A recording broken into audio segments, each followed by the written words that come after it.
Hello, this is Dr. Paul Cottrell, and I'm recording this on August 30th. I'm going to play the interview by Dana Bash with Harris and her VP, okay?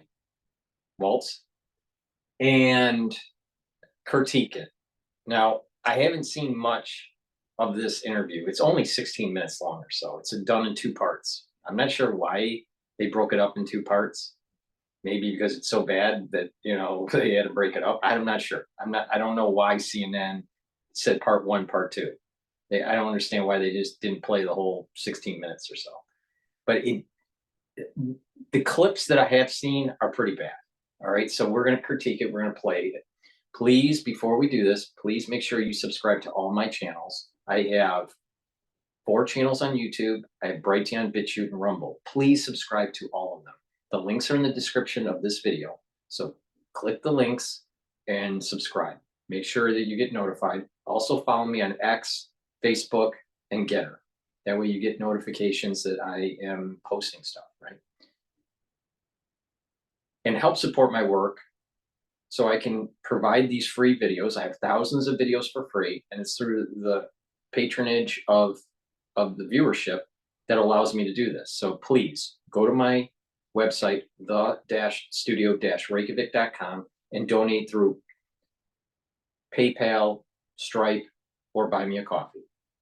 You can also be a paid member on my Patreon channel, and that helps support my work and allows it to reach a larger audience and for free, and I greatly appreciate that.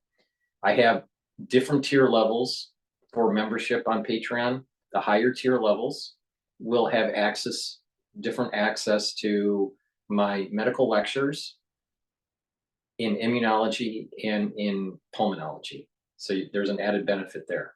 The immunology and the pulmonology lectures are a paid module that's on my website. But the ones that subscribe at the higher tier level on Patreon, you can see the videos. So that's a great way to help support my work. Please share my links.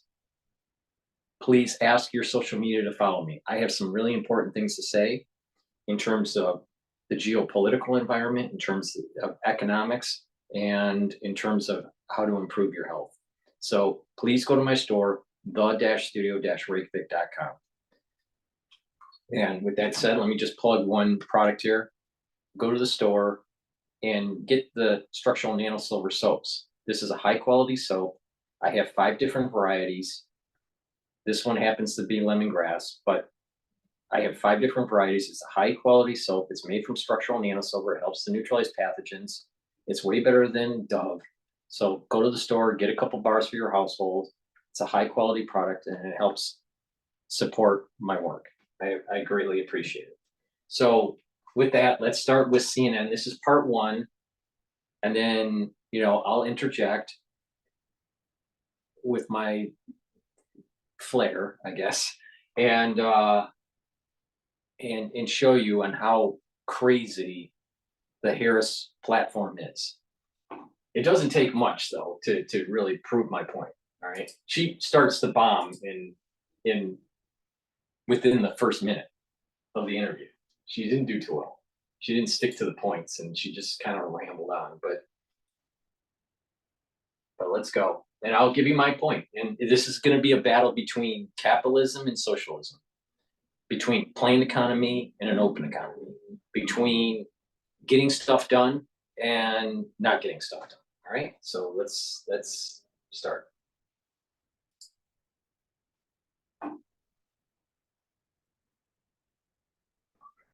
that playing? It should be playing. What's going on here?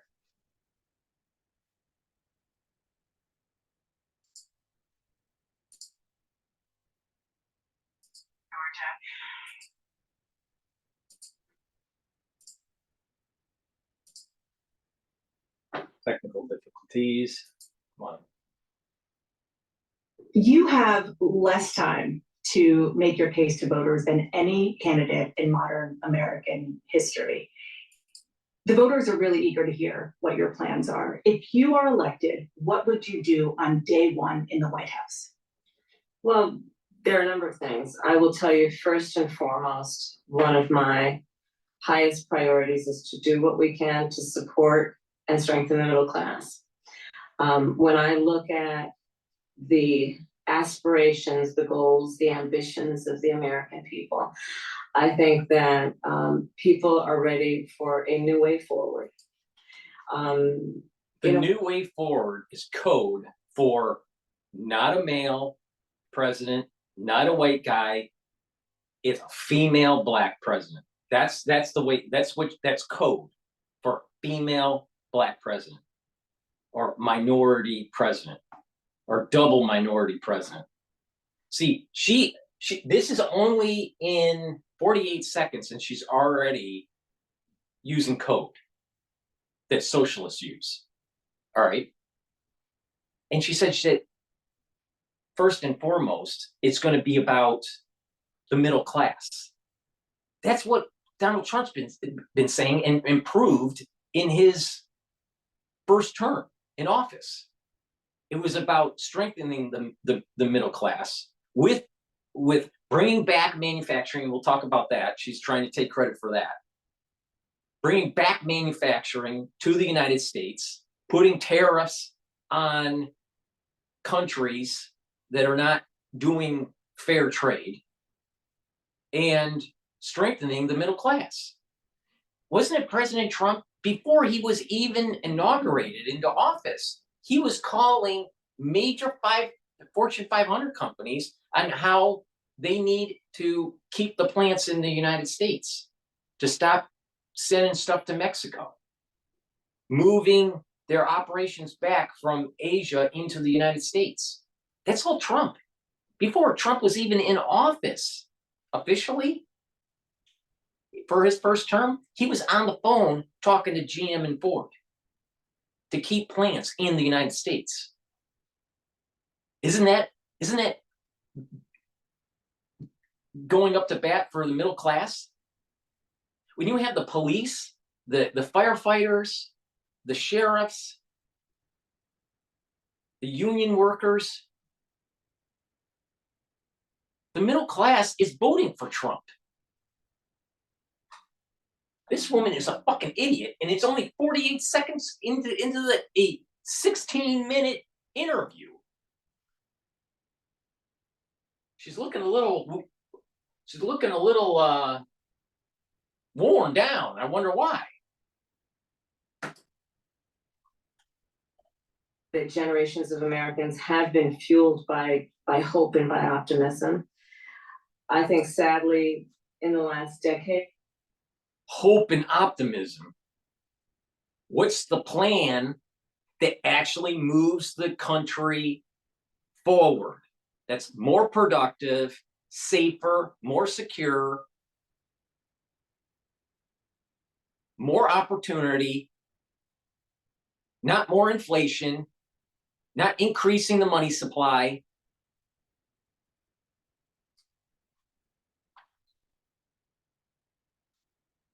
There was hope during the Trump administration. See, she's trying to say, oh, the last 10 years, it's been really bad for the middle class. I mean, I can't even get into 1 minute, and I'm already pissed off with this woman. That we had hope with Obama and we had no hope with Trump. No, nothing good happened out of Trump's administration.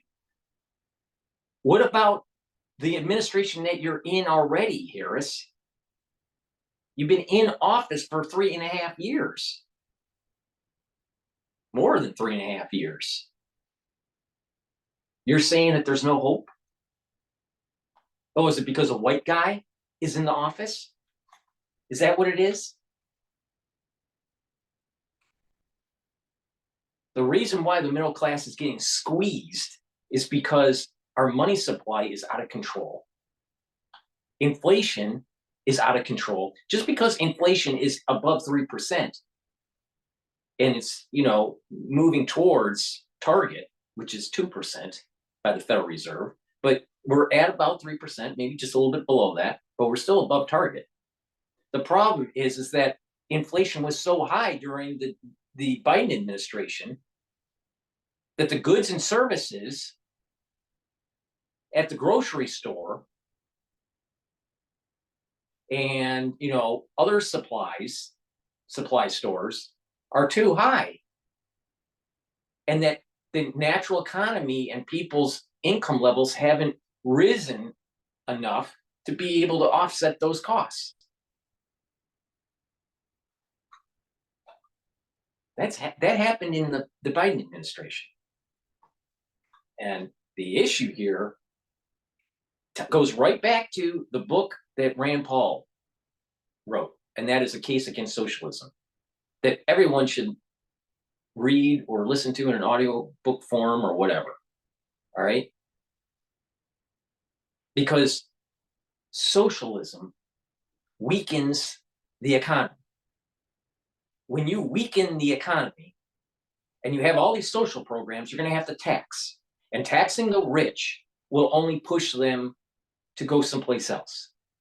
The ones that are left are the middle class. So in the end, the middle class is squeezed even more. Socialism doesn't work. It never has. And by the way, socialism is fascism.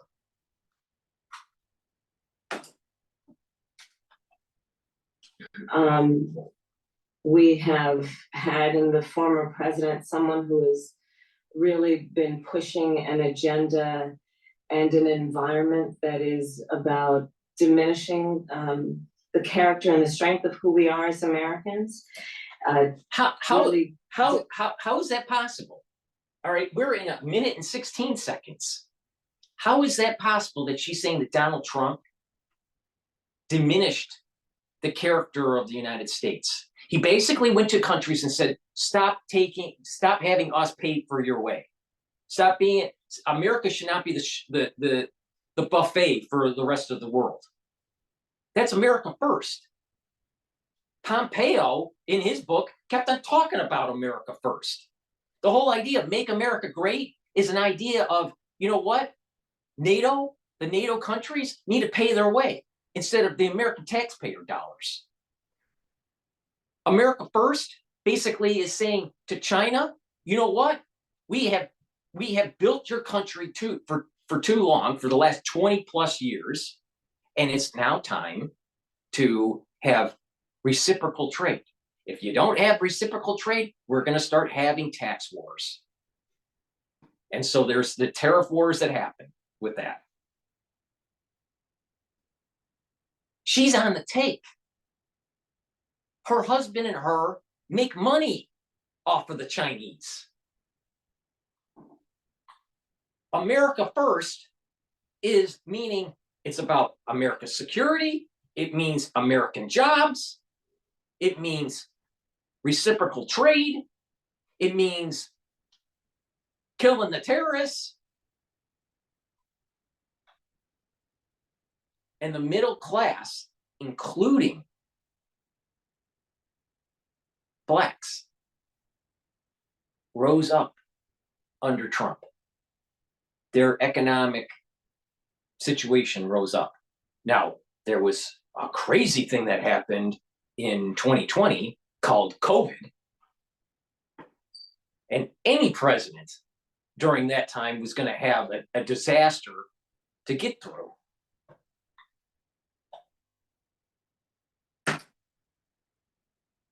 America first is the way to go. And I think people are ready to turn the page on that. So what would you do day one? Day one, it's going to be about implementing my plan for what I call an opportunity economy.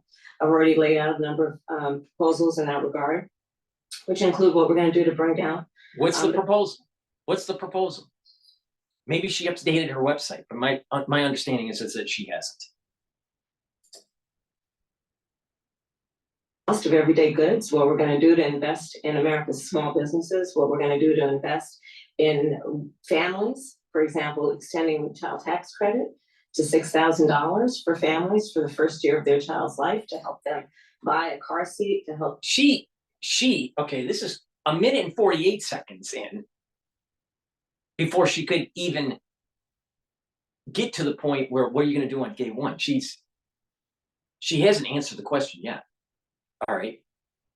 How could she say that her party is for families? Her party is antithetical to God, country, and family. How?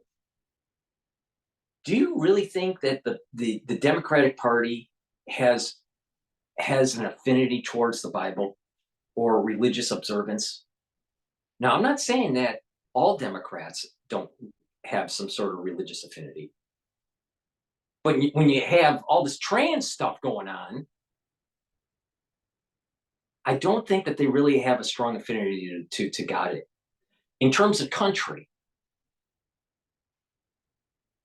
how is it that by making China a stronger enemy, America first? That's not country. That's not trying to strengthen country. What about your platform? The people outside of the conference, the DNC, were burning the American flag. That's not country. That's not standing up for the ideals of the country. She didn't even bother to lay a wreath at the unknown soldier.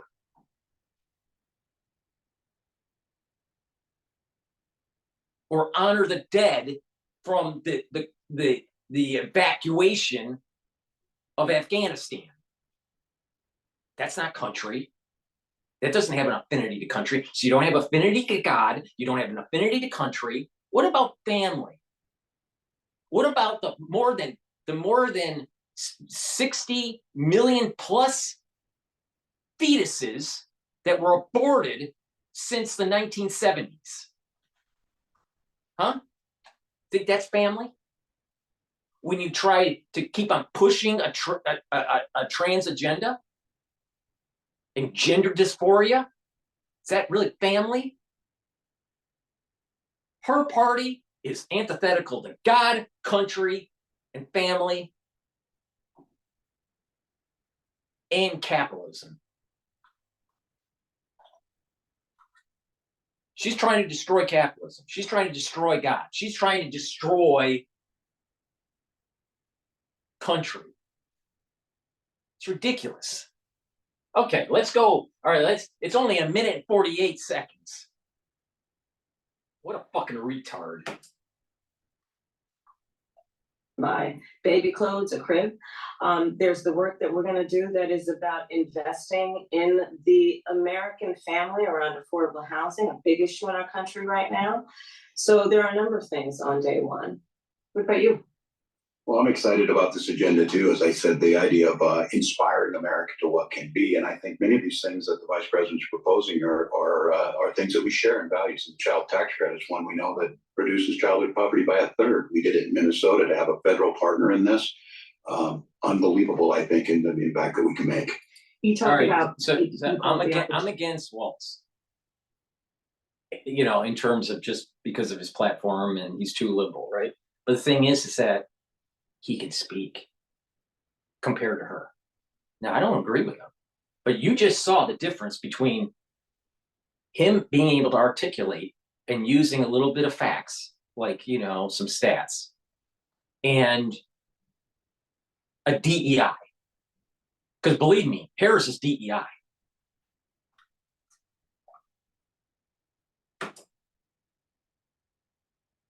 The economy. You are well aware that right now many Americans are struggling. There's a crisis of affordability. Mm-hmm. One of your campaign themes is we're not going back. DrPaulCottrell, what would you do with the housing crisis? You know what you need to do? You need to create more units. When you have more supply, it's going to bring down the cost. But when you create these artificial provisions within cities where there's too much regulation, there's too much taxation, there is capping of prices, it distorts the market. Socialism is not good in the long run. So the answer to this issue is that you need more units, and you need to pull out the stops that are preventing the builders from making these more of these units. All right. And when the price goes down, the affordability will be there. Why was it affordable right after World War II? people were coming back from the war and they were having children. All right, this is the baby boomer. This is the beginning of the baby boomers, right? So the people in World War II came back home, they started having kids, and they started building out those suburbs, and it blossomed because people had jobs, there was adequate housing, and there was affordability. That's how you do it. You don't demonize, you work with the developers to have more units. Not these schemes that I'll give you 25,000 in some sort of tax credit that probably will lead to just inflating the price. Because if the supply isn't changing and someone is handing someone money, then the seller is going to say, you got that. You got a little bit extra money in your pocket. I'm going to raise my price a little bit. That's exactly what happened with tuition. Oh, you can get a loan for a higher amount. Well, I'm just going to raise the tuition a little bit. And it just year over year over year over year, and it just gets to the point where it's too expensive for everybody. That's socialism. That's not a free market. That's a distorted market. Now we're at 2 minutes and 38 seconds. And everything that she said is a disaster, either for God, country, family, or the economy.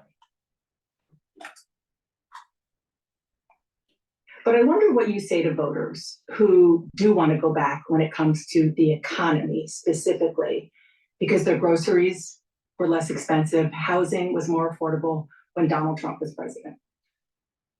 Well, let's start with the fact that when Joe Biden and I came in office, during the height of the pandemic, we saw over 10 million jobs were lost. People, I mean, literally, we were all tracking the numbers. Hundreds of people a day were dying because of COVID. The economy had crashed. In large part, all of that because of mismanagement by Donald Trump of that crisis. When we came in, our highest priority was. I don't think Donald Trump mismanaged it. I don't think any president would have been able to do much better or much worse than what happened. Now, you got to remember, my take on what happened in 2020 was there was an orchestrated effort to hurt people. There was an orchestrated effort to take out his presidency. And oh, by the way, the national security state is aligned with the Democratic Party. Now, why that is, I have no idea. You would think that they would be aligned with the neocons, but it's so weird what's going on with the national security state that they seem to have aligned with the puppet masters of the Democratic Party. Now, maybe some of the people within the national security state are the puppet masters, including working with the Obamas. But the thing is that any president going through that was going to have a bad economy. You shut the economy down, that's what's going to happen. So she's saying that you won't be shutting down the economy, even if you didn't force to be shut down through let's say shelter in place, because I'm sure she would do shelter in place if a crisis happened under her watch. I'm sure she would.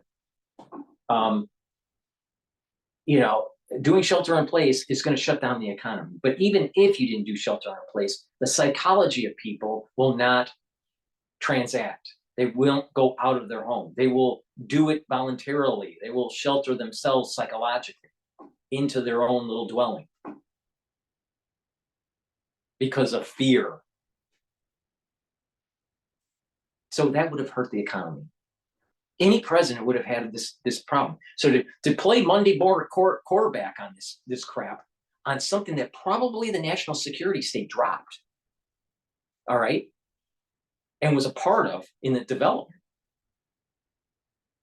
she's going to blame it on Trump. Lovely. It was Obama where you had the gain of function stopping in the United States officially and going over to Wuhan. Oh. Now, this whole development arc for the 2020 crisis starts actually in 2008. in April. That's during Bush Jr.'s administration. So it was that, and then you had 2008, and then further jump, much more assembly and capability through the serial passage during the Obama administration, and dropped in the Trump administration. That's what happened. So when we talk about the crisis of 2020, it's based on a platform that was developed during the Bush Jr.'s administration and part of the whole biosecurity, bio defense, capability post 9/11 and all that crap. All right. But SARS-CoV-2, that was fully developed under Obama's administration. The administration that gave you fucking hope. She's bullshit. Do what we could to rescue America, and today we know that we have inflation at under 3%. A lot of our policies have led to the reality that America recovered faster than any wealthy nation around the world. But you are right. Prices, in particular for groceries, are still too high. The American people know it, I know it, which is why my agenda includes what we. They're too high because you have more than 2% inflation. And now the Federal Reserve is going to lower rates, which probably is going to be inflationary because they're printing. When you lower rates, you're printing. You're creating more money. And if you listen to the business guys, they're saying, you know what? They're thinking about investing in China again because it's the fucking hot money that's coming from the Federal Reserve if they lower the rates. So it's not America first anymore. It's going to be China first because the ones are going to be chasing yield, and they're going to be chasing that yield in international markets. Mark my words on that. The same bullshit's going to happen during the whole Bernanke years.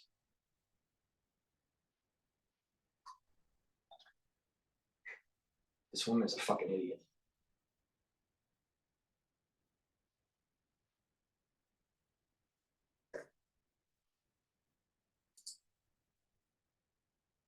But America recovered faster than any wealthy nation around the world. But you are right. Prices, in particular for groceries, are still too high. The American people know it, I know it. So you have higher than 2% inflation rate, all right? You have people's income levels not growing as fast.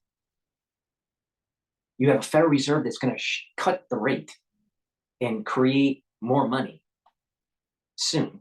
They're going to cut it by probably a quarter point, all right, soon. And we haven't reached that target yet. Now, like I've been saying, our unemployment is at 4.9%. Natural unemployment is 5%. All right. The inflation target by the Federal Reserve for a long time has been 2%. It's above 2%. So you have above inflation target. You have you have above inflation inflation rate above the target, and you're at or just slightly below natural unemployment. That means that you have a hot economy, not a decline, you have a too hot economy. That means you need to slow it down a little bit. That means the Federal Reserve should be holding rates, not raising rates, but holding it until you get that 2.8% inflation down just below 2%. And you hold it there for maybe a quarter or two, and then start communicating a rate cut. Because it's okay to go from we had 3.8% unemployment, and then it went, and now it's at like 4.9 or 4.8. All right, it's okay to be at 5.1 or 5.2 because natural unemployment is 5%. If you look at the data is showing that the economy looks too hot, not too cold. And that by cutting rates, it's going to be inflationary. So what is she going to do? What is she going to do on day one? She's going to tell the Federal Reserve to cut rates? Well, that's going to be inflationary. That's not going to help. And that hot money is going to go overseas. How is she going to bring down the prices right away? The only way to bring down the prices right away is to have a depression or to have a major increase in your salary or your wage, which would be inflationary. So her solutions don't work. You just got to let the economy and the invisible hand work itself out and stop creating these disturbances, these socialistic disturbances in the economy. If it was so easy, how is she going to do it on day one? Why don't you do it now?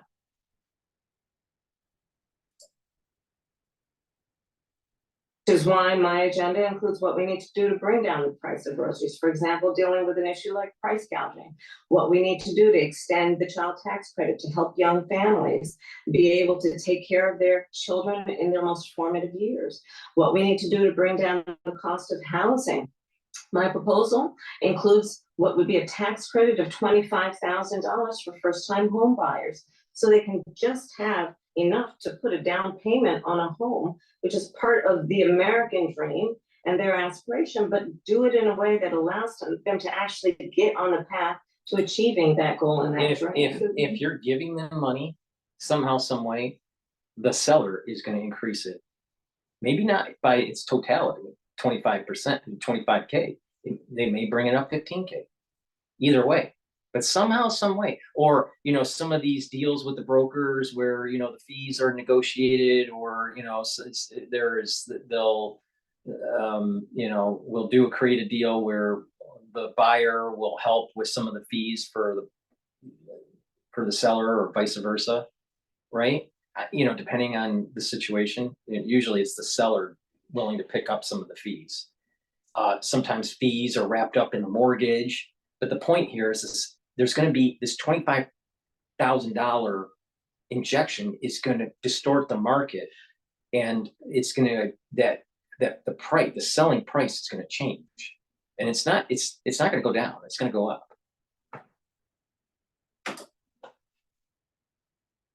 Been vice president for 3.5 years. Yeah. The steps that you're talking about now, why haven't you done them already? Well, first of all, we had to recover as an economy, and we have done that. I'm very proud of the work that we have done that has brought inflation down to less than 3%. Okay, all right. It's less than 3%, which is still above target, which means that the economy is too hot, and the Federal Reserve needs to hold rates, not cut rates.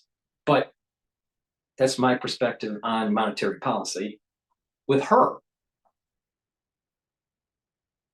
if things are just so great, why can't she, after this interview, pick up the phone and tell the economic god to lower the cost of goods and services?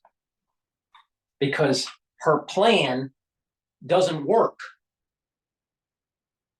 You can't just make prices cheaper. Nixon's tried that, didn't work with price controls, and Carter tried it, didn't work. You know why it doesn't work? Because socialism doesn't work.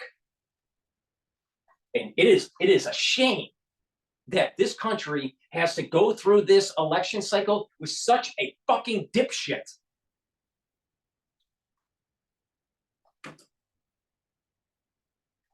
Have done to cap the cost of insulin at $35 a month for seniors.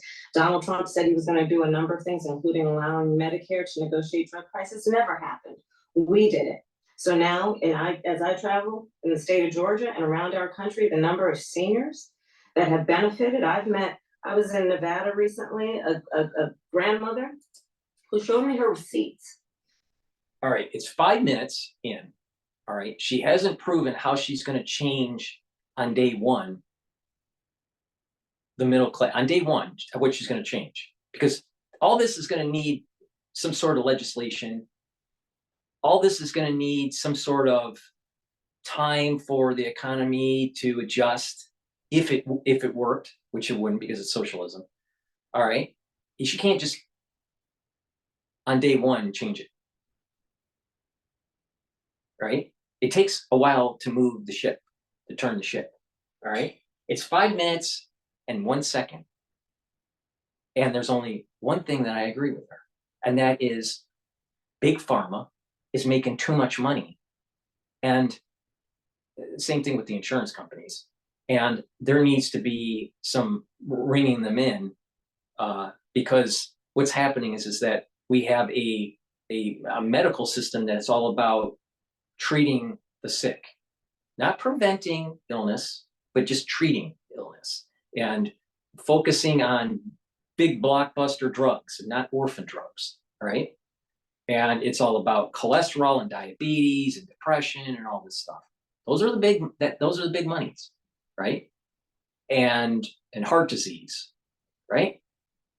They don't want to correct the problem. Like, you know what? Stop watching Facebook and making you depressed, or TikTok. Stop eating fast food and getting fatty liver and heart disease, and diabetes. There are things that you can do that are preventative that will make healthcare so much cheaper. The answer to this, so the agreement that I have is that there's too much cost to the consumer for health insurance and the cost of medication, for sure.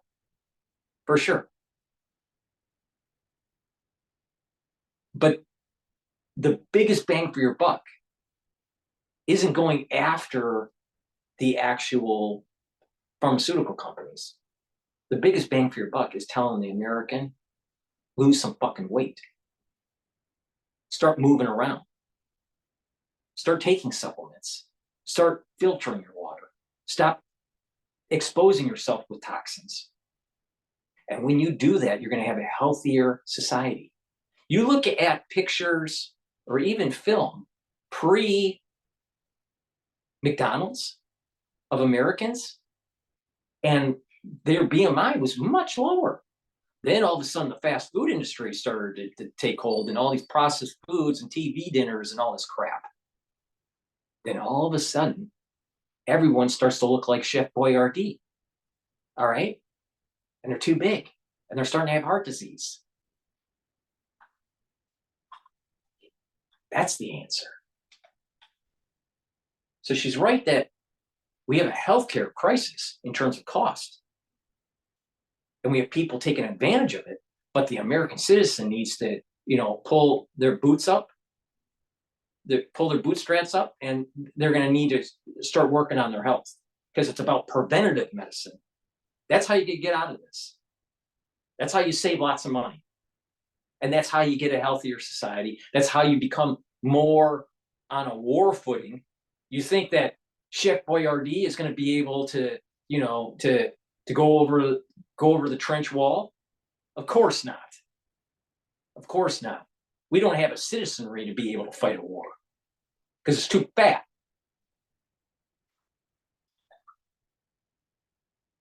With that said, please go to my store, the-studio-reykjavik.com. Click the link, the-studio-reykjavik.com. The link is in the description of this video. And get the olive leaf extract. Why? Because it's dual purpose. It helps to boost up your immune system and help with your cardiovascular disease, so you don't become a Chef Boyardee. How does it do it?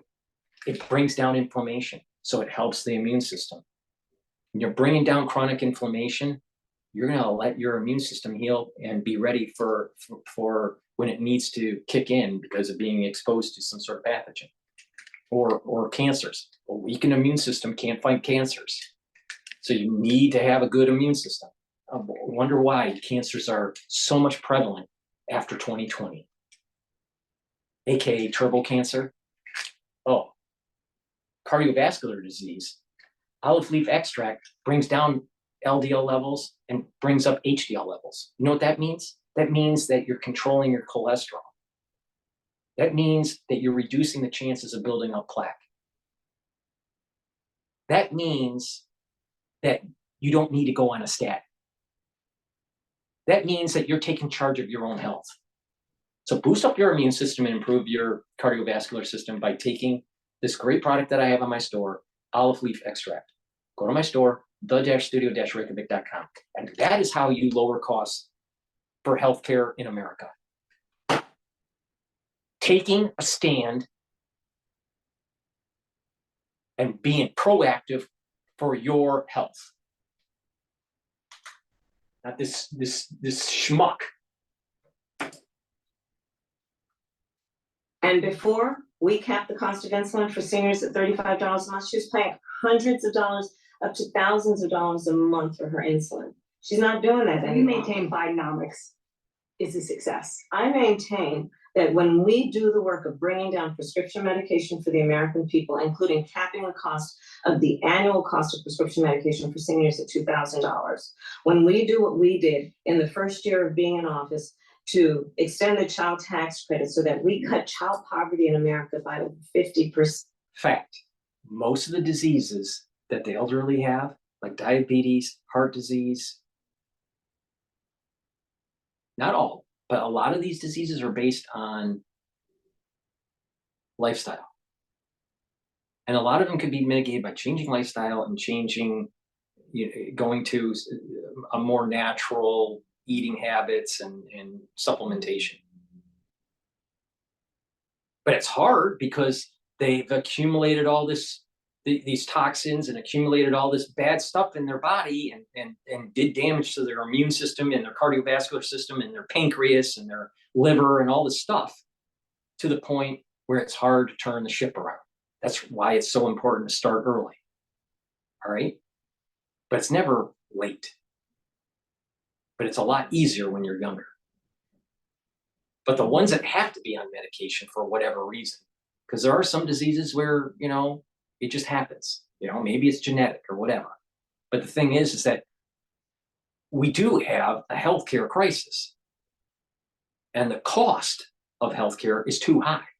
So that means that you need to bring down the cost of healthcare. That means the cost of doctor visits. That means the cost of medication. But it also means that the citizenry takes charge of their health and changes their lifestyle habits. That's really important. So the answer isn't just lowering costs. The answer is a multifactorial implementation. So she's just not smart enough. She's just not smart enough.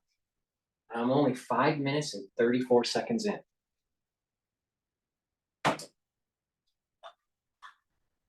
When we do what we have done to invest in the American people and bringing manufacturing back to the United States so that we created over 800,000 new manufacturing. Let's get this straight here. Trump was forcing companies to come back to America, was making deals with Ford and GM to prevent them from moving plants to Mexico. Now, the whole CHIPS Act, which is a strategic strategy to make sure that if Taiwan gets hit by China, that we still have chip manufacturing capacity for our defense and for our economy, because our economy is run on silicon now, all right? But to also strengthen the American prowess militarily and economically is to have a good energy policy. And that good energy policy means drill, baby, drill.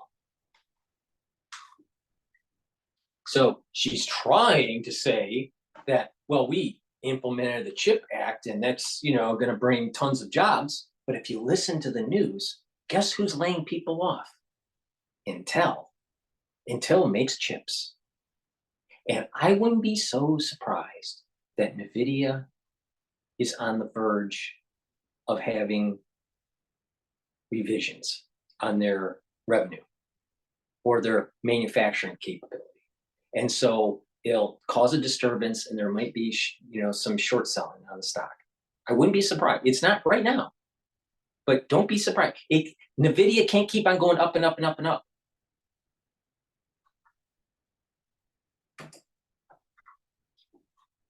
Manufacturing jobs, bringing business back to America. What we have done to improve the supply chain so we're not relying on foreign governments. Who pushed NAFTA? Bill Clinton. What party is Bill Clinton part of? The Democratic Party. You remember the famous phrase by Ross Perot? We need to make microchips and not potato chips. And then we would hear a giant sucking sound when we move the jobs into Mexico and into China. Well, guess what? That's what happened under the Democratic Party. And it took a person like Donald J. Trump to actually call it for what it was. And that was crony capitalism. And there were people that were making money with moving stuff overseas. And it wasn't helping the middle class American. And Trump said, no more of that bullshit, and we're going to move it back. And now she's trying to surf the wave now of what Trump started. You're telling me that the CHIP Act to make chips in the United States would have not been passed under the Trump administration? Yeah, bullshit. Because it's about defense. What about her party and how she gutted the Navy under Obama?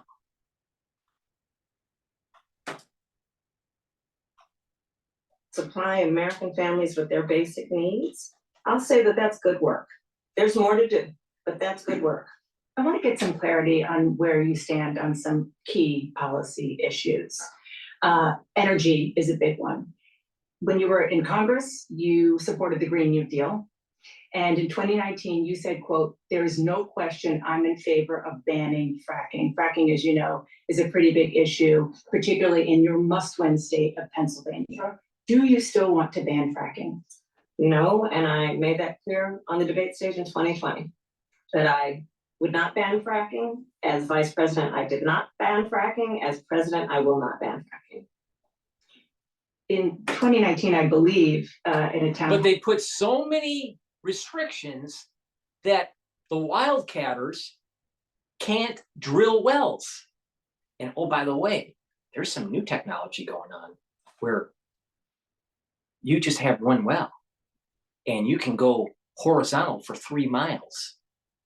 So you don't need as many well drills. Isn't that lovely? Drill, baby, drill. And our energy costs will radically go down. Radically go down. But her administration and her party wants to demonize fossil fuels or oil, because some people think that oil isn't a fossil fuel. I don't really care if it is or isn't. The point is that you need a drill and you need to get it out of the fucking ground.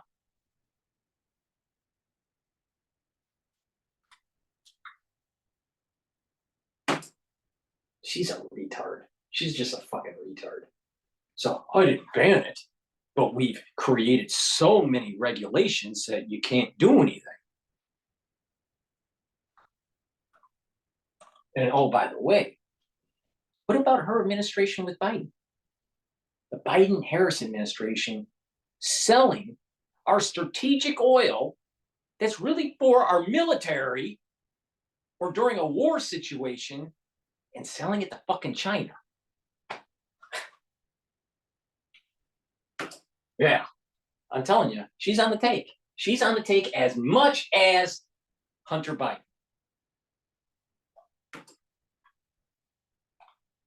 You said, you were asked, would you commit to implementing a federal ban on fracking on your first day in office? And you said, there's no question I'm in favor of banning fracking. So yes. So it changed in that campaign?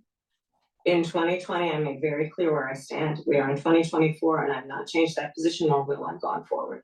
I've kept my word, and I will keep my word. What made you change that position at the time? Well, let's be clear. My values have not changed.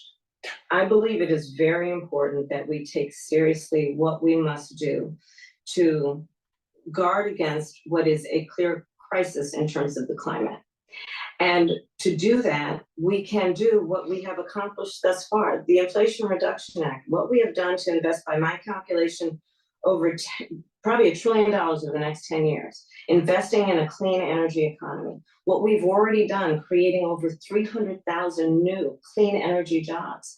That tells me, from my experience as vice president, we can do it without banning fracking. In fact, Dana, excuse me, I cast the tie-breaking vote that actually increased leases for fracking as vice president. So I'm very clear about where I stand. And was there some policy or scientific data that you saw that you said, oh, okay, I get it now? What I have seen is that we can grow and we can increase a thriving clean energy economy without banning fracking. That's part one. Amazing that we got through a whole 8 minutes and 13 seconds.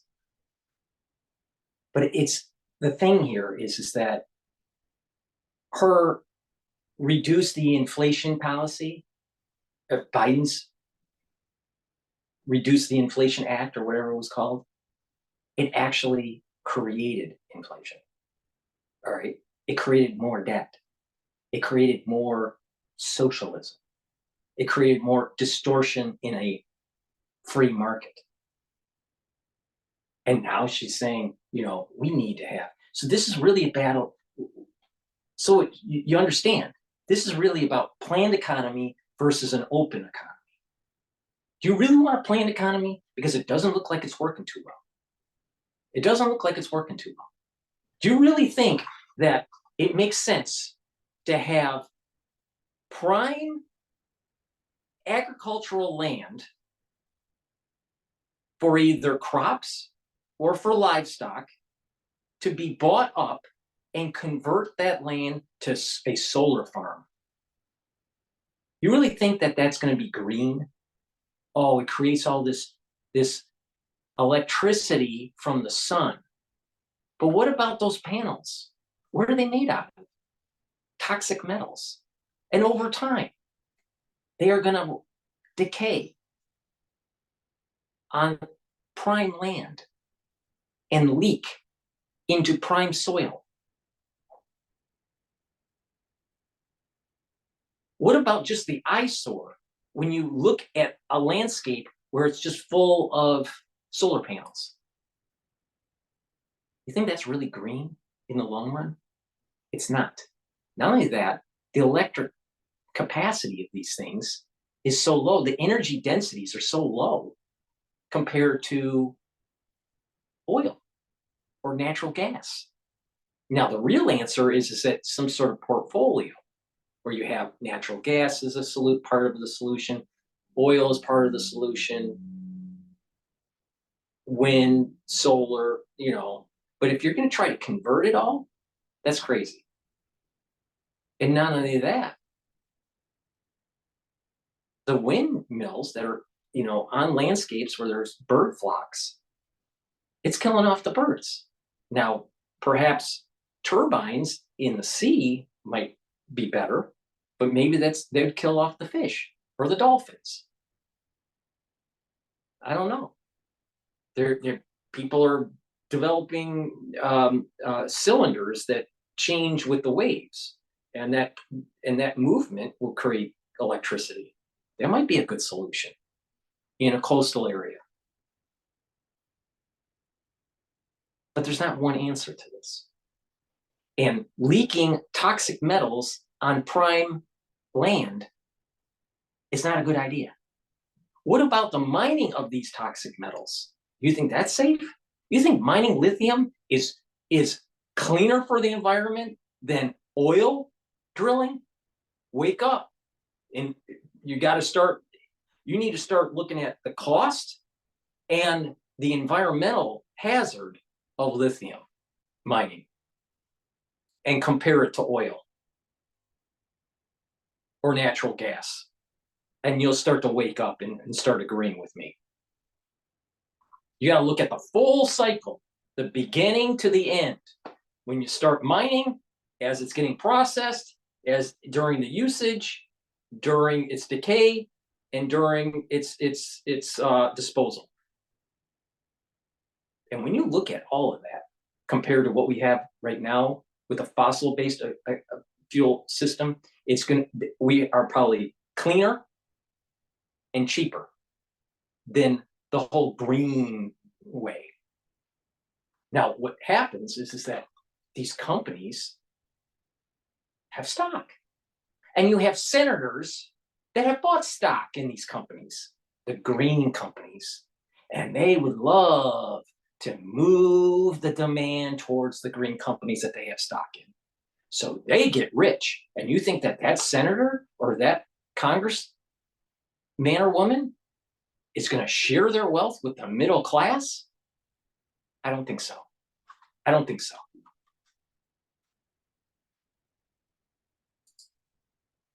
That's part one. Why don't we play part two? If we're going to find part two. All right. You love sports so much you could just drink me up. I look fun and flashy outside. Underneath, I'm Team Sugar. All right. Another issue. Please go to my store, the-studio-reykjavik.com, and get the toothpaste that I offer. It's a very high quality toothpaste. It freshens your breath, whitens your teeth, neutralizes pathogens. This has structural nanosilver in it. It has no fluoride because fluoride is toxic. Fluoride makes you stupid. Fluoride is what turns you into a Harris. Okay? She overused fluoride when she was a kid, and she's so stupid. So please go to my store, the-studio-reykjavik.com.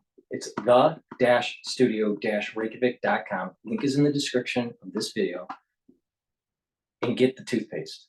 All right? Whitens your teeth, freshens your breath, neutralizes pathogens. It has structural nanosilver. Really important to neutralize pathogens and improve your oral health. Good oral health is positively correlated to good cardiovascular health. Silver gel, really important to put it on your hands, neutralize those pathogens during the cold season, but also as a barrier just in case you're sprayed with a bunch of chemicals, because the government doesn't like mosquitoes. Please go to the store and get the silver gel. You can put it around your mouth, around your nose, around your eyes, around your ears. You can lightly coat your nostrils, really important. You can also use it as a daily skincare. The best way to do that if you're doing a daily skincare is to put it on your skin and then overnight. And then when you wake up, exfoliate. And you'll notice that your skin is clearer and tighter, especially on your face. You'll notice that your skin's tighter. So please go to my store, the-studio-reykjavik.com, and get the silver gel. We're going to be going through the bug bite season by mosquitoes. So please go to my store and get the Even Better bar. Why? Because if you get a mosquito bite, you apply it on the mosquito bite and it'll stop the itch. You don't want to irritate the wound that the mosquito created. So it'll help to heal it quicker and it'll stop the itching, all right, and stop the irritation.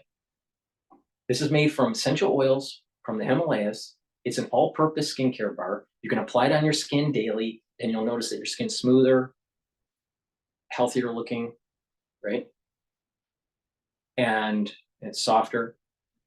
You can apply it on a muscle ache and it will alleviate the muscle ache in about 60 seconds to 120 seconds or so. All right. You can apply it on a cut, an abrasion, a minor burn, and it'll heal it quicker. So please go to the store and get the Even Better bar. You should have this in your medicine cabinet because guess what? You're going to need it one day. And if it's in your cabinet, you can just take it out and use it. So go to the store, the-studio-reykjavik.com, and get the Even Better bar. I have deodorants. I have citrus deodorant, and I also have peppermint, lavender, and tea tree. I've partnered up with Rainbow Herbals, and we've developed these bars. They're all natural from the Himalayas, the essential oils from the Himalayas. It has no aluminum in it. It has no baking soda in it. It's all natural. And guess what? Not only is it a deodorant, but it'll help to detoxify your body.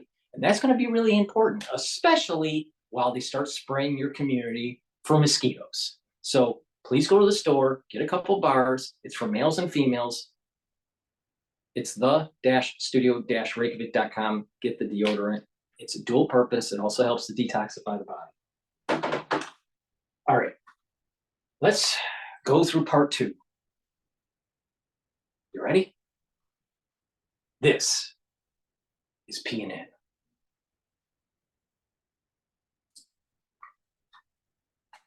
One is immigration.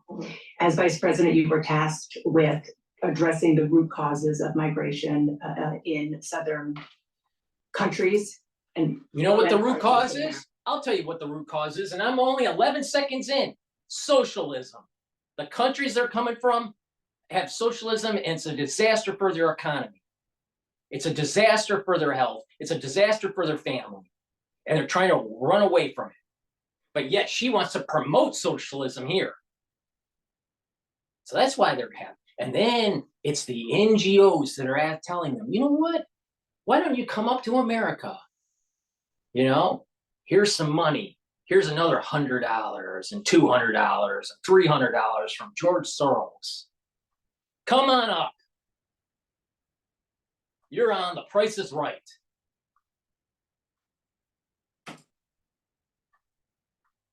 Northern part of Central America that deals with, that affects the southern border of the US. During the Biden-Harris administration, there were record numbers of illegal border crossings. Why did the Biden-Harris administration wait 3.5 years to implement sweeping asylum restrictions? Well, first of all, the root causes work that I did as Vice President that I was asked to do. Because they were placating to that socialistic crowd that votes Democratic, that votes for the Democratic Party. In addition, they're playing games because what they want to do is flood these cities, especially red cities or red states, with immigrants to be able, maybe not in this election, but in future elections, to turn the state blue. So they're priming it for a new crop of Democrats.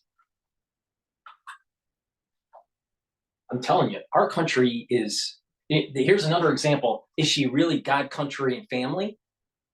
If she was really country, she would strengthen the border and kick out illegal immigration. You know, the country is great because we have legal immigration, not illegal immigration.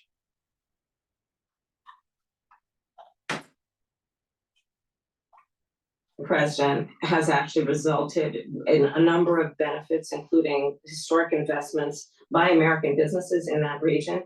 The number of immigrants coming from that region has actually reduced since we began that work. But I will say this, that it's reduced. It was reduced because the NGOs and AKA Soros isn't funding as much. Plus, they know that rush to the border is going to hurt the Democratic Party for people that are in the middle where they might vote Democrat or they might vote Republican. So they're keeping that low. And guess what? There's going to be a new wave of illegal immigrants no matter who wins. They've been told to back off and wait. They didn't solve the problem. How did they solve the problem? You still have socialism in South America. Administration worked with members of the United States Congress on an immigration issue that is very significant to the American people and to our security, which is the border. And through bipartisan work, including some of the most conservative members of the United States Congress, a bill was crafted, which we supported, which I support. And Donald Trump got word of this bill that would have. It was politics being played by Schumer. Nancy Pelosi and Schumer are the brains of how policy is being passed through Congress, all right? And they made a strategic decision to not, to just drag their feet while there's this flood And then as things get worse, then make a proposal where it's a poison pill for the Republicans, where it makes it seem as though the Democratic Party is solving the issue, even though they're the ones that caused the issue. And if the Republican parties push back and say no, then we'll just blame the Republicans for dragging their feet. That's what's happening. That's what's happening. The reality of the situation is you don't need any new laws. Let's cut to the chase here. Let's cut to the chase, Harris. Sit down and listen to Dr. Paul Cottrell. All right? You don't need any new laws. They come over the border illegally, you send them back. If they're here already, you send them back. Or you give them the opportunity to spend a lot of time where they're being taxed, where they're naturalized, and then they're being taxed a certain amount for each year that they were here. This means individuals that have been here for multiple years that haven't done the process legally. All right? We need to clean up all this, because what's going to happen is that you're going to have individuals that are going to get driver's license, and it's going to be so muddied if they're a citizen or not, to the point where they're voting and you have a fraudulent election. It's compromising our election process. It's compromising the stability of our country. It's compromising the security of our country. The biosecurity of the country, it's affecting the, if you have a porous border, you may have terrorism. It's making us less secure. It's a major problem. And it's not just individuals that are in Central America or South America. There are individuals that are flying into South America or Central America that are from China or Ukraine or Europe or Africa and trying to get in through the southern border. So how you solve this problem is that you build a really good wall and you enforce that wall as if it's a military zone. For the ones that get through, you catch them, and you don't do a release in this country. You shoot them over back to the other side of the wall, forcefully. And then, you move those individuals, including their family.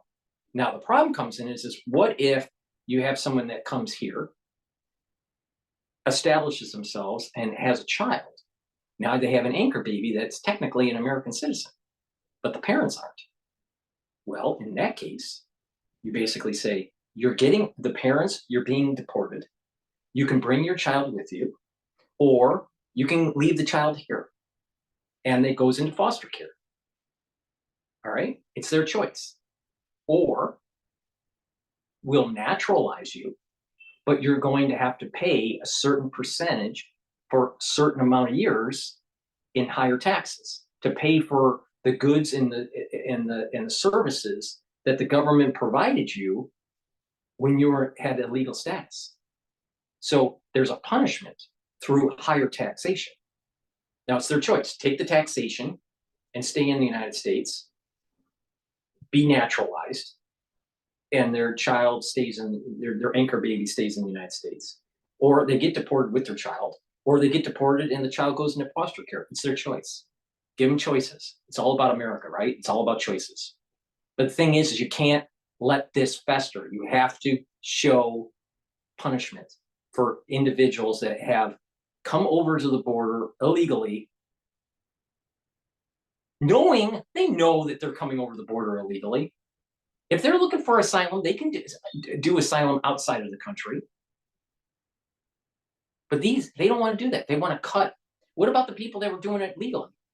They were immigrating to the United States legally, or doing the asylum legally, doing it the proper way, the proper procedure. These individuals that are doing it illegally and they're coming over this porous border, they're skipping the line. Is that right? No, of course not. Why should they be given privilege by breaking the law? It's a major issue. Major issue.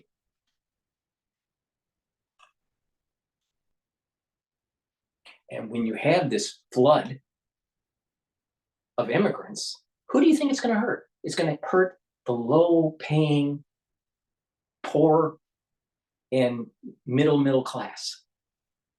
It's going to hurt the blacks, and it's going to hurt the Latinos that are here legally.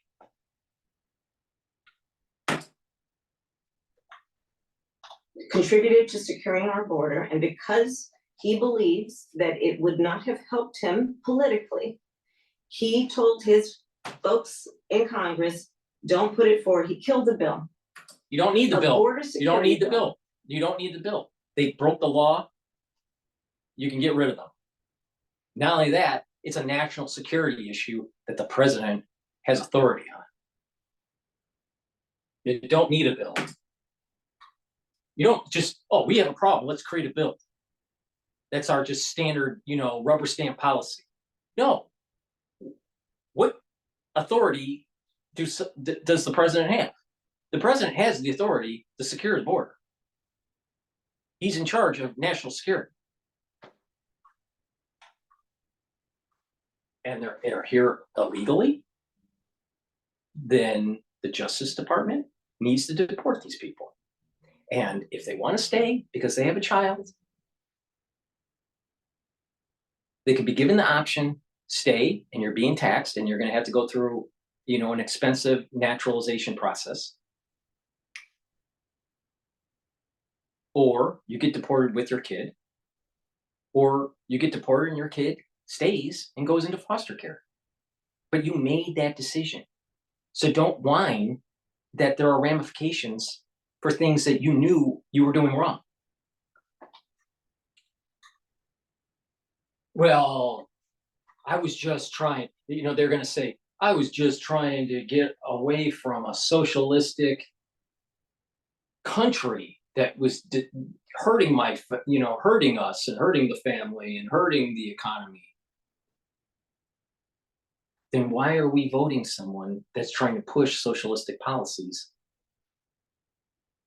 Because capitalism works, but you can't keep on. See, what's happening is the socialist wants to suck on the breast of capitalism. All right. But the point is that if you keep on putting so much weight on capitalism with these social programs, you're going to destroy capitalism. You're going to destroy the viability of the country. It's going to be less productive. I am 100% against socialism. So that's the real deal. You don't need a new law. You don't need a new law. And Pelosi and Schumer are trying to make it as dirty as possible so they can blame it on the Republicans. Oh, it's the Republicans' fault. We have a solution. Your solution's poor. That's why it didn't pass. What you really need to do is build the fucking wall, and the people that came over here illegally, you kick them out, or they're having options of ramifications, such as the ones that I outlined. It would have put 1,500 more agents on the border. And let me tell you something, the Border Patrol endorsed the bill. And I'm sure in large part because they knew they were working around the clock. And 1,500 more agents would help. I'm pretty sure the Border Patrol are going to be voting for Trump, not her. That bill would have allowed us to increase seizures of fentanyl. Ask any community in America that has been devastated by fentanyl what passing that bill would have done to address their concern and pain that they've experienced. Who caused the fentanyl problem? The Democrats. Why? Because they didn't want to build a wall. They were fighting Trump every step of the way. They let these illegal immigrants to come in. And you have mayors and governors of states that have created an environment where you have urban shitholes. And these types of these drug cultures and stuff fester. And now you got a problem. And then let's wrap up. Well, what if there's some dark operations, black ops going on with the national security state through the whole drug trade, which has been documented? Who's really causing this problem? The fentanyl issue. It's the national security state through its black ops, and it's the Democratic Party for wanting a porous border and a failure of having a vibrant community in the urban centers because it's run by a bunch of stupid Democrats. Harris.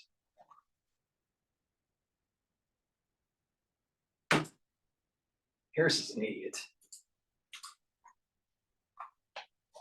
That legislation again, I just want to Not ask only about push it, I will make sure that it comes to my desk and I would sign it. just one other question about something that you said in 2019 when you first ran. There was a debate, you raised your hand when asked whether or not the border should be decriminalized. Do you, I need to do a commercial here because I think I'm gonna have a heart attack watching this crap. Please go to my store, the-studio-reykjavik.com, click the link in the description, go to the store and get the vitamin K2 MK7. Why? It's dual purpose. It helps to support your bone health and your joint health, but it also helps to support your cardiovascular system. I explained it in many videos. It's synergistic with D3, C60, turmeric, ashwagandha, omega-3, and nattokinase. So, just pay attention. You can improve your cardiovascular health with K2 and improve your bone health with K2. Go to my store, get this new product that I have. I take it every day, and I follow the protocol to improve your cardiovascular health and your bone health. Since we're talking about nattokinase is really important. Why? Because it brings down LDL and brings up your HDL levels, all right, especially in higher doses, and it helps to break up clots. So you should be taking nattokinase every day. Why? Because you want to improve your cardiovascular health. So please go to my store. I have a very high quality nattokinase now available. Should be taking it every day. Go to my store, the-studio-reykjavik.com, and get the nattokinase.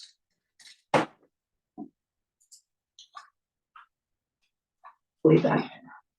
I believe there should be consequence. We have laws that have to be followed and enforced that address and deal with people who cross our border illegally, and there should be consequence. And let's be clear, in this race, I'm the only person who has prosecuted transnational criminal organizations who traffic in guns, drugs, and human beings.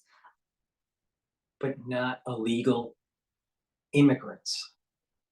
My understanding is she's looking at, the nefarious actors, the drug runners, the drug dealers, the human traffickers, but not the illegal immigrants.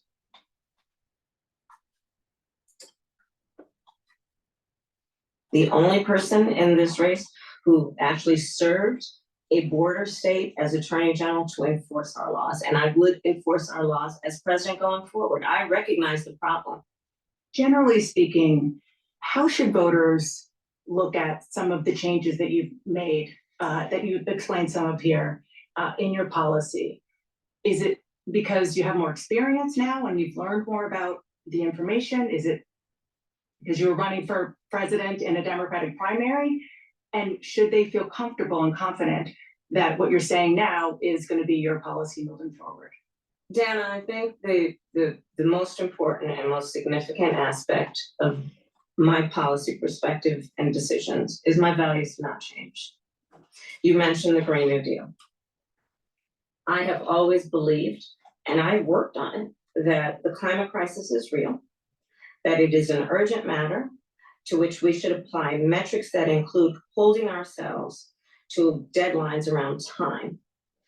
We did that with the Inflation Reduction Act. We have set goals for the United States of America and by extension the globe around when we should meet certain standards for reduction of greenhouse gas emissions, as an example. That value has not changed.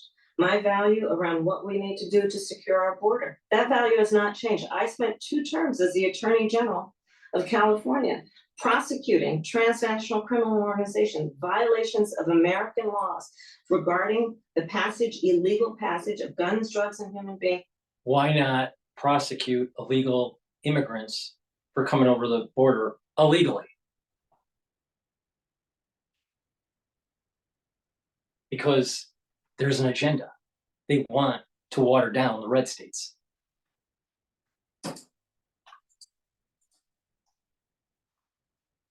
Across our border, my values have not changed. So that is the reality of it. And 4 years of being vice president, I'll tell you, one of the aspects to your point is traveling the country extensively. I mean, I'm here in Georgia. I think somebody told me 17 times since I've been vice president in Georgia alone.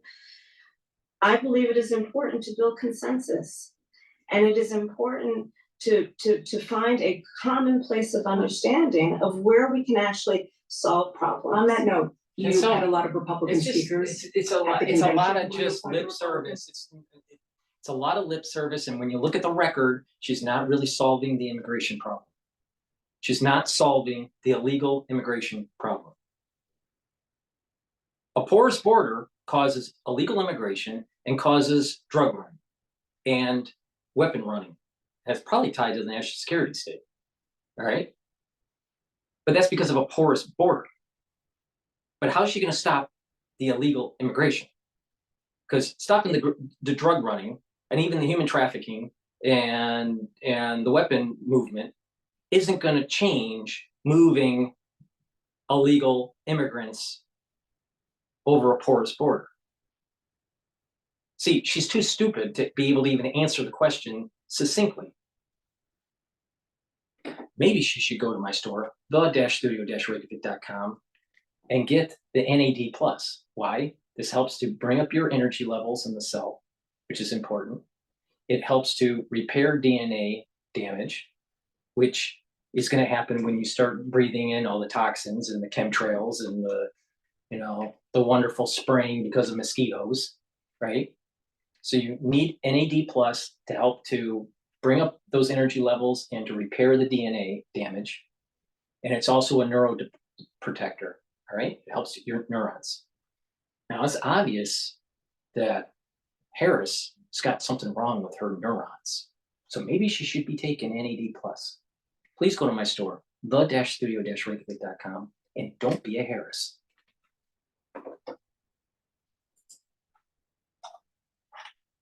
Have it? Yes, I would. Anyone Yes, in I mind? would. No one in particular in mind. We got 68 days to go with this election, so I'm not putting the cart before the horse, but I would. I think it's really important. I have spent my career. Listen here, Harris. Don't worry about putting the cart before the horse. The hard-working American middle-class citizen needs to take out the trash. And believe me, she's trashy. They're inviting diversity of opinion. I think it's important to have people at the table when some of the most important decisions are being made that have different views, different experiences. And I think it would be to the benefit of the American public to have a member of my cabinet who was a Republican. Is that why you have so much staff that quits while you've been VP?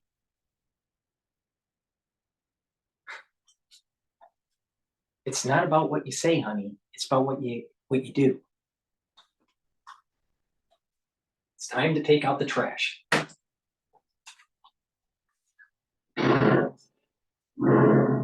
Discover Boating and Progressive present the top safe boating tips. Navigating the open seas and calm lakes is a dream many share. I want to ask you about your opponent, Donald Trump.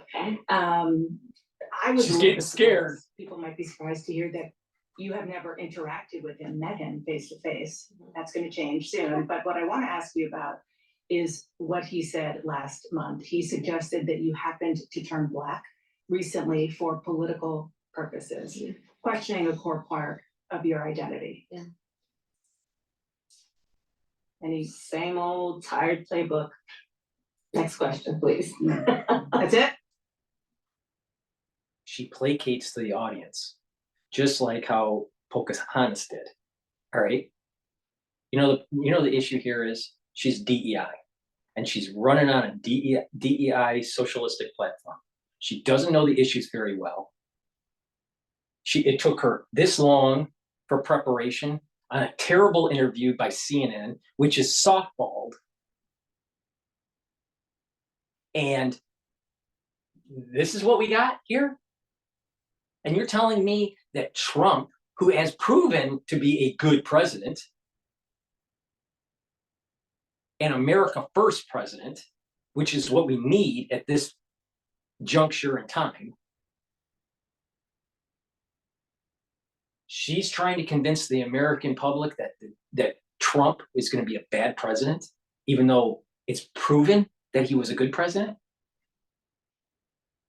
She's in office right now. She can help push policy forward and bring down those prices that she's going to do in day one. And what it is that this whole idea, her flipping, is she black one day? Is she Asian another day? Is she, white another day? Whatever. Because she's just talking to the audience, placating to the audience. She's DEI. She's elevated her career because she's a double minority or triple minority or however you want to call it. All right? That's the playbook. That's the old playbook.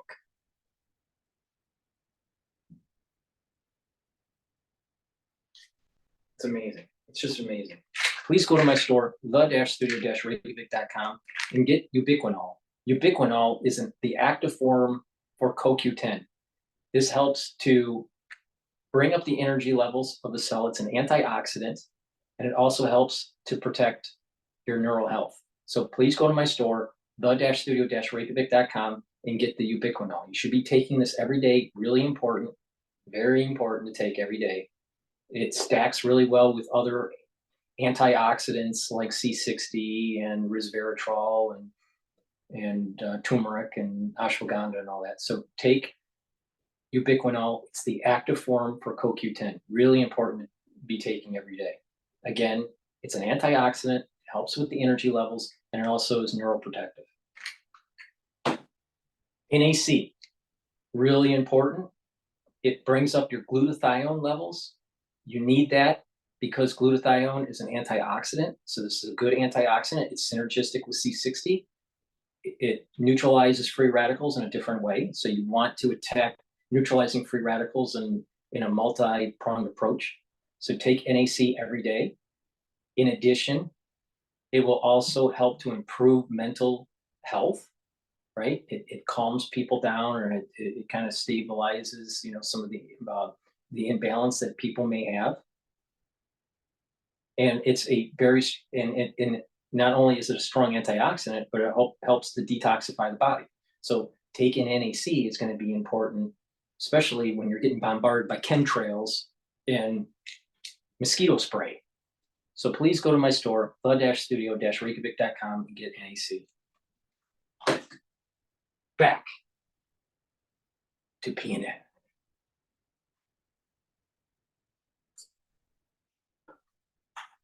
That's it. Okay. Let's talk about some foreign policy issues that would be on your plate if you become commander-in-chief. President Biden has tried unsuccessfully to end the war between Israel and Hamas in Gaza. He's been doing it for months and months, along with you.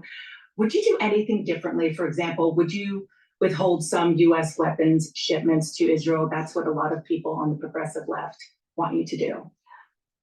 Let me be very clear. I'm unequivocal and unwavering in my commitment to Israel's defense and its ability to defend itself. And that's not going to change. Okay, But- so that's placating to, the Israeli lobby group in the war machine, the U.S. war machine. But it's not going to play very well with all those protesters that are starting to take place on campuses now. Cornell's already got a problem. Harvard is worried that they're going to have protests, right? Early on in the season. Now the Democratic Party basically told, their constituents, don't protest until after the election, no matter who wins, because they don't want it to look bad for her when everyone's going to the polls in early November. But her making that statement isn't going to make the pro-Palestinian movement, the pro-Hamas movement in the United States happen. And oh, by the way, these people are the same ones that were burning the American flag in front of the Democratic National Convention. So you really think that they're going to digest what she just said? Well, there's a high probability that there's going to be encampments or some sort of protest that goes on. I'm just saying, increased probability. Let's take a step back. October 7, 1,200 people are massacred. Many young people who were simply attending a music festival. Women were horribly raped. As I said then, I say today, Israel has a right to defend itself. We would. And how it does so matters. Far too many innocent Palestinians have been killed. And we have got to get a deal done. We were in Doha. We have to get a deal done. This war must end, and we must get a deal that is about getting the hostages out. I've met with the families of the American hostages. Everything that she has said is just surface level understanding. One level, very superficial. It's way more complicated. You're not going to be able to Westphalian this. This is going to be the battle royale in the Middle East. And whoever wins, wins. There's no way to negotiate this out with all the hate that is built up over the centuries. This is the battle between the soul root of Jacob and the soul root of Esau. But that's a very deep concept that I've been saying since October of last year. It's a very deep concept. She doesn't have that depth. She doesn't have that multidimensionality. She's very surface-oriented, lip service kind of thing. Oh, it's just, she's just shallow. She's just a shallow individual. Let's get the hostages out. Let's get the ceasefire done. But no change in policy in terms of arms and so forth. No, we have to get a deal done. Dana, we have to get a deal done. When you look at the significance of this to the families, to the people who are living in that region, a deal is not only the right thing to do to end this war, but will unlock so much of what must happen next. I remain committed since I've been on October 8th to what we must do to work toward a two-state solution, where Israel is secure and in equal measure, the Palestinians have security and self-determination and dignity. Oh, I accidentally another issue, big one, is immigration. As I I accidentally screwed up. I believe it is important to build consensus, and it is important to find a common place I screwed up across our border. My values have not changed. So that is the reality of it. And it's really important. I have spent my career inviting diversity of opinion. My cabinet was a Republican. want to ask you about your opponent. Was a little bit surprised. All right, People might be surprised too. apologize. I messed up the timeline here. I accidentally moved it while I was trying to pause. So I'm just I rolled it back a little bit and then I'll replay so we don't miss anything. So there's gonna be a little bit of a piece here that we've already. You have never interacted with him, met him face to face. That's going to change soon. But what I want to ask you about is what he said last month. He suggested that you happened to turn Black recently for political purposes, questioning a core part of your identity. Yeah. Any, Same old tired playbook. Next question, please. that's it? That's it. Okay, let's talk about some foreign policy issues that would be on your plate if you become commander-in-chief. President Biden has tried unsuccessfully to end the war between Israel and Hamas in Gaza. He's been doing it for months and months, along with you. Would you do anything differently? For example, would you withhold some US weapons shipments to Israel? That's what a lot of people on the progressive left want you to do.